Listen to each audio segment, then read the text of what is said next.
Hello everybody, it's your girl Gingy and welcome to my channel, Ginger Books.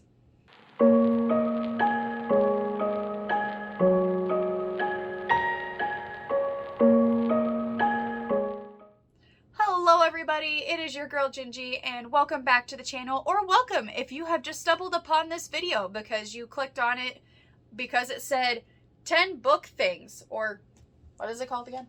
10 book challenge, or I already know how this video is going to go, guys. 10 book challenge tag, which is what we are going to do today. Now, if you want to know where I've been getting all of these book tag ideas, just because it's a nice fun filler videos as I try to think of new and fun video ideas on this channel, you can go check it out with the link below. It is called The Book Nut, a book lover's guide, and it is co-managed by Jenza and Erin, who are both bloggers on the channel. And so far, I've only really encountered Erin's blogs of these challenges. So that is actually who did this challenge back on June 27th of 2021.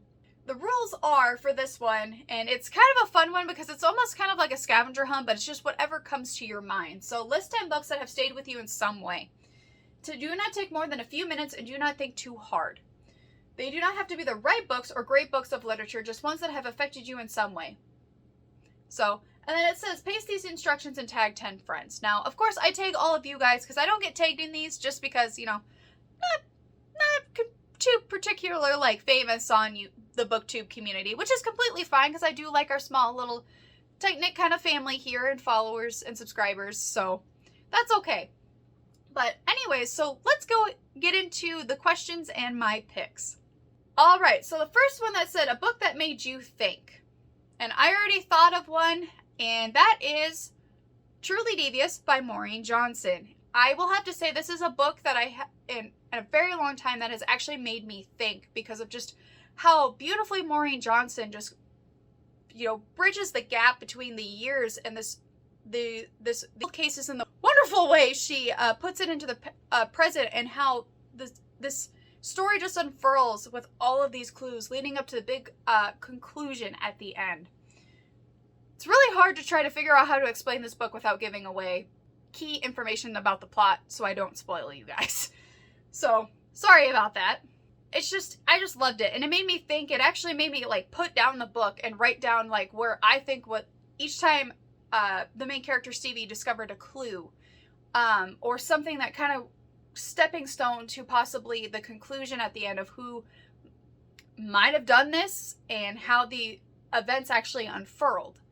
So it's very interesting, and it did definitely take me off guard because I had 3 suspects in mind and it was all wrong.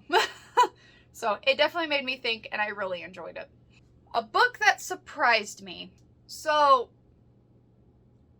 I'm gonna hold this up, but I'm not going to tell you how it surprised me. Otherwise, it's going to spoil the vlog that I will be putting out. It's not going to come out this week, but it'll come out next week with my other vlog. And that is 7 Deadly Shadows by Courtney Almeda. Sorry if I really butchered that. And I believe this is supposed to be Valin E. Matani? Again, I'm so sorry if I butchered those names. I have really bad time pronouncing names. But I'm not going to tell you why I'm surprised. You'll find out. A book that made me happy. I think the book that made me happy that I have read recently, and technically it's 2 books out of this series, that would have to be The Duke and I and The Viscount Who Loved Me. I had a love-hate relationship with the Duke as well as Anthony Bridgerton, but it's just more of the happy ending that they finally get that made me so happy. That they finally could work through their trauma and find a happy ending and fully learn to trust their significant other that they loved. So, I'm sorry. It just made me happy and brought tears to my eyes, and I cried. When they finally were like, I'm being dumb. I can't live this way. I want to be happy, and like finally taking charge of their life. Just I might cry right now. A book that made me feel nostalgic. This also goes with the next question that says a book I have a love/hate relationship with as well. So I'm going to answer this with these two questions with one book. And that will be Twilight by Stephanie Meyer.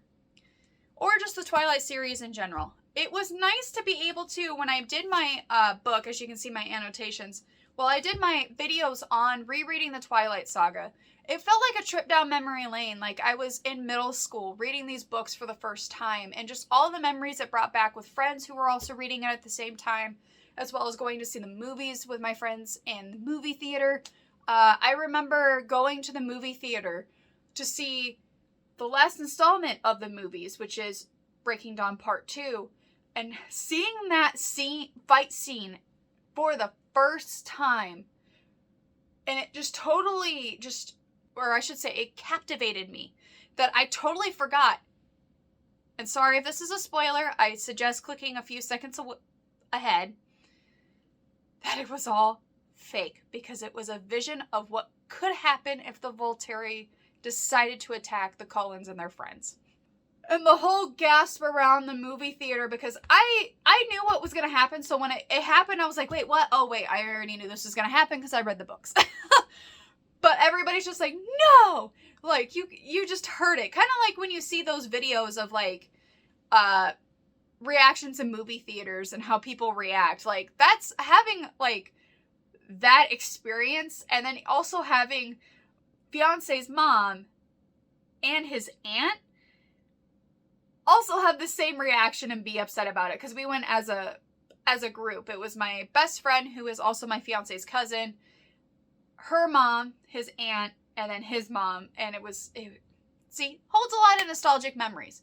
However, I do have a love-hate relationship with it now as I've gotten older and my reading tastes have changed, just because there are so many holes and just really overused tropes in the book that I don't know if I'll ever reread it. I might if I'm really feeling nostalgic, but I don't see myself rereading it, because I feel like I have matured enough and moved on that and sometimes I wonder why I loved it. I'm not gonna lie.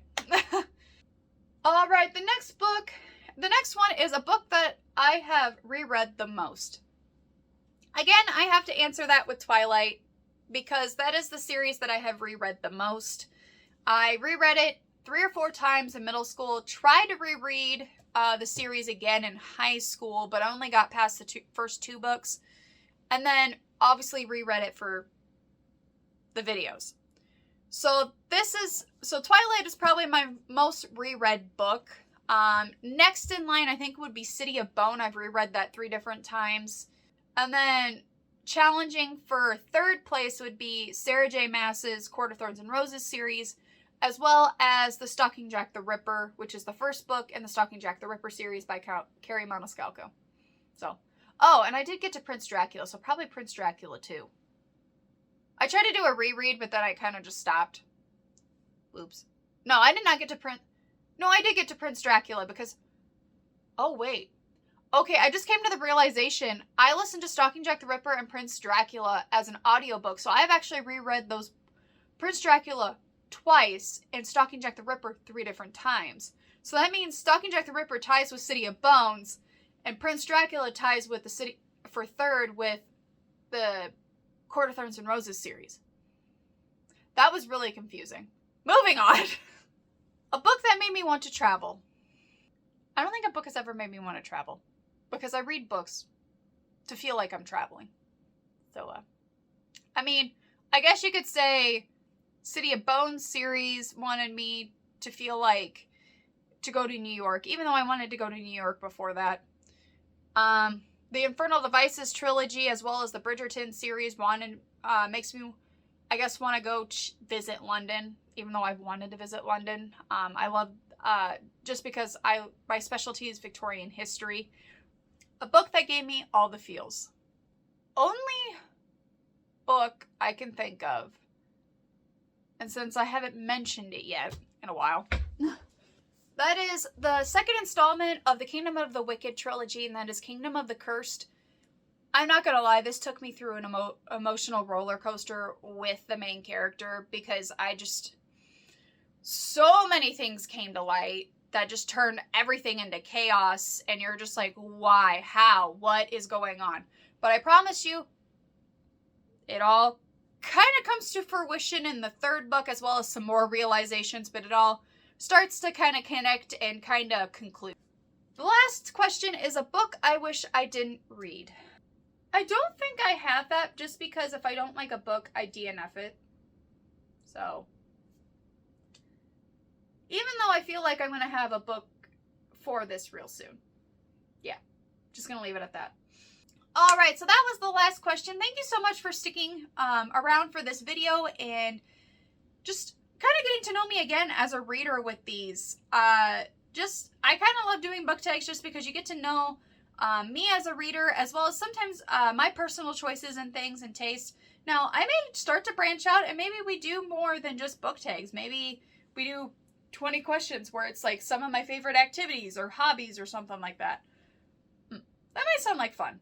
I'll think on that. But again, thank you so much for sticking around. If you have chanced along this video and want to stick around for more of my content, hit that subscribe button, that bell notification, so you are notified. I do post every Tuesdays and Thursdays. Usually Tuesdays with fun, bookish themed videos, and Thursdays my vlogs, reading vlogs. So, but sometimes, again, that is my loose schedule for uploads, as I sometimes get busy and I want to put out quality and fun videos and not something that I have to keep grinding out and don't look like I'm having fun. Because if I'm not having fun, I bet you guys are not having fun.